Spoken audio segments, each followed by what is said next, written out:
وقفے کے بعد کیپٹل ٹاک میں دوبارہ خوش آمدید۔ اقبال حیدر صاحب، اب ذرا یہ بتائیے گا کہ آپ کو کیا نظر آ رہا ہے کہ آنے والے دنوں میں حکومت کی طرف سے عدلیہ کے ساتھ، میڈیا کے ساتھ محاذرائی کم ہوگی یا محاذرائی بڑھائی جائے گی؟ کیا ان تمام معاملات کا آنے والے دنوں میں جوڈیشل کمیشن کی کارکردگی پہ اثر نہیں پڑے گا؟ بالکل لازمی ہے، بلکہ ایک پیغام یہ جائے گا خالد رانجھا صاحب جب اسی چیف جسٹس کے زیر صدارت کمیشن میں بیٹھیں گے جس کو وہ پروسیکیوٹ کرتے رہے ہیں، تو پیغام یہ جائے گا حکومت کی جانب سے اور بار کونسل کی جانب سے کہ ہم اس موجودہ چیف جسٹس اور جوڈیشری کے خلاف محاذ آرائی پر تلے ہوئے۔ یہ بڑا منفی یہ پیغام ہے اور اس میں کوئی انا کی بات نہیں ہے۔ کوئی شخص اتنی اہمیت نہیں رکھتا کہ اس کی وجہ سے انسٹیٹیوشن کے درمیان میں تناؤ پیدا ہو، بلکہ میں تو ریکویسٹ کروں گا خالد رانجھا سے کہ بھائی تم خود ریزائن کر جاؤ۔ اور یہی تجویز میری جناب محترم جسٹس قزلباش صاحب سے بھی ہے کہ وہ صحت کا نام لے کر وہ معذوری مطلب کہ قبول نہ کریں۔ یہ اس سے ملک جو ہے ایک محاذ آرائی سے بچے گا اور کمیشن کی غیر جانبداری بھی انشور ہو جائے گی۔ جی علی احمد قر صاحب، آپ کے خیال میں خالد رانجھا صاحب اقبال حیدر صاحب کی اس پرزور اپیل پر لبیک کہیں گے کہ ان کے کہنے پہ وہ استعفیٰ دے دیں؟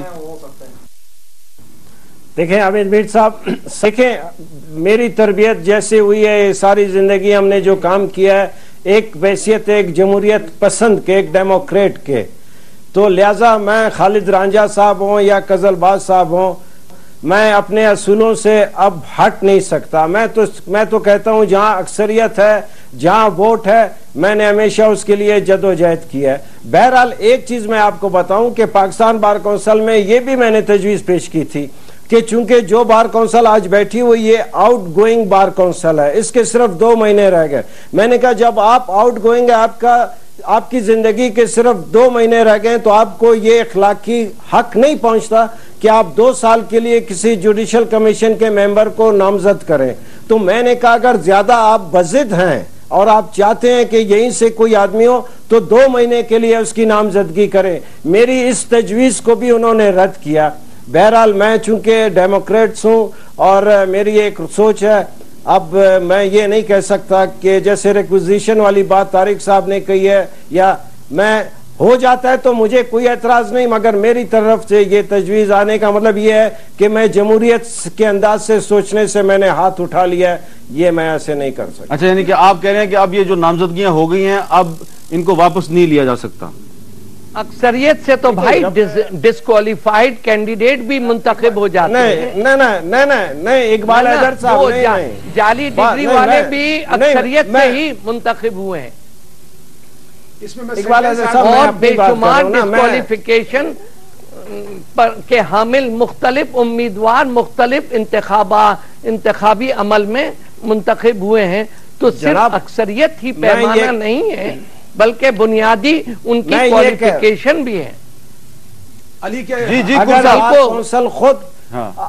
اگر بار کونسل خود دیکھیں، آج کا آپ کا یہ پروگرام پاکستان کے پبلک اوپینین کو فارم کرنے میں ایک بہت پاورفل ایک پروگرام ہے۔ اگر بار کونسل خود یا ہمارا کوئی ممبر پھر باڈی کو اس کی میٹنگ کو ریکوزیشن کرتا ہے اور یہ پوائنٹ آتا ہے، وہاں میں جو کہوں گا وہ علیحدہ بات ہے۔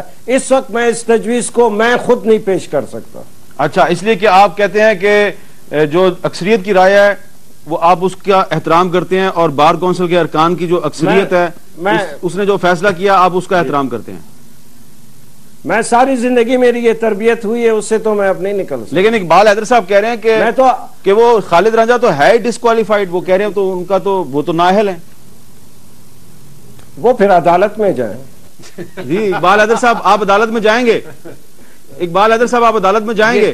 یہ جوڈیشل کمیشن کے بارے میں، اس کی تشکیل کے بارے میں عدالتی کارروائی میری نظر میں ممکن نہیں نظر آتی، لیکن ایک ہی رستہ ہے جناب عالی. میں مجھے آپ کو نظر آتی ہو آپ اگر نہیں آپ میری بات سنیں. 18ویں ترمیم کو پارلیمنٹ نے پاس کیا تھا یونانیمس. 21 پٹیشنز اس کے خلاف لگی. اس ملک میں اگر 18ویں ترمیم کے خلاف 21 پٹیشنز لگ سکتی ہیں تو اس کے خلاف بھی لگ سکتی ہیں. میں یہ کہتا ہوں عدالت میں اگر آپ میری وکالت کریں, آپ اگر میری وکالت پر راضی ہوں تو میں, کیونکہ میری سمجھ بوجھ کے مطابق نہیں ہو سکتا, آپ سمجھتے ہیں ایسا ممکن ہے تو آپ کو میں اپنا وکیل مقرر کرنے پر تیار. جی علی احمد کور صاحب, نہیں دیکھیں آپ نے نہیں, اگر ایک آدمی ڈسکوالیفائی ہے آپ کے کہنے کے مطابق, اگر ایک آدمی کی اس میں ڈسکوالیفیکیشن ہے تو پھر تو میرے خیال میں ہر جگہ وہ چیلنج ہو سکتا ہے. دیکھیں جو پھر آپ میری وکالت کر لیں بھائی. جی نہیں, اگر تو واقعی وہ ڈسکوالیفائیڈ ہے جیسے کہ اقبال اعظم کلیم کر رہے ہیں پھر تو کیا جا سکتا ہے. لیکن میں ایک بات ہوں, علی نے ایک بات بڑی اچھی کی, اس کو میں ایک آرگومنٹ سپورٹ کروں. آپ کو یاد ہے جب جنرل مشرف نے پریزیڈنٹ کا اپنا ووٹ لے رہا تھا تو ایک ہمارا آرگومنٹ تھا کہ یہ تو آؤٹ گوئنگ اسمبلی ہے, اس کو کیا اختیار ہے جس کے 2 دن کی میعاد رہ گئی کہ اگلے 5 سال کے لیے صدر ہم پر تھوپے. تو یہ اس کا آرگومنٹ بڑا ویلڈ ہے. لیکن میں یہ کہہ رہا ہوں ہم ایشو سے پھر تھوڑا سا ادھر ادھر شخصیات میں گھس جاتے ہیں. ہونا یہ چاہیے کہ ہم کو یہ ثابت کرنا ہے کہ یہ 18ویں ترمیم درست ہوئی ہے, اور اگر اس قسم کی نومینیشن کریں گے تو پھر ہم خود اپنے عمل سے ثابت کر رہے ہیں کہ 18ویں ترمیم, یا ہم اس کو ناکام بنانے کی کوشش کر رہے ہیں. میرا خیال ہم کو یہ نہیں کرنا چاہیے. جی آخری بات حامد جی صاحب, میں 2 منٹ میں بات کرتا ہوں. میں علی احمد کور صاحب کی بات سے بالکل متفق ہوں کہ اب ہمیں آگے چلنا ہے, اور جو ممبر نامزد ہو گئے ہیں, جو ممبرز آ گئے ہیں, ہمیں اس پر پورا بھروسہ رکھنا چاہیے. یہ باقاعدہ میجورٹی ویو سے آئے ہیں اور ان پر اعتماد کیا گیا ہے, اور اس کے بعد ان کو میں سمجھتا ہوں کہ تمام سیاسی وابستگی میں بالاتر ہو کر ان کا اپنا کام کرنا چاہیے.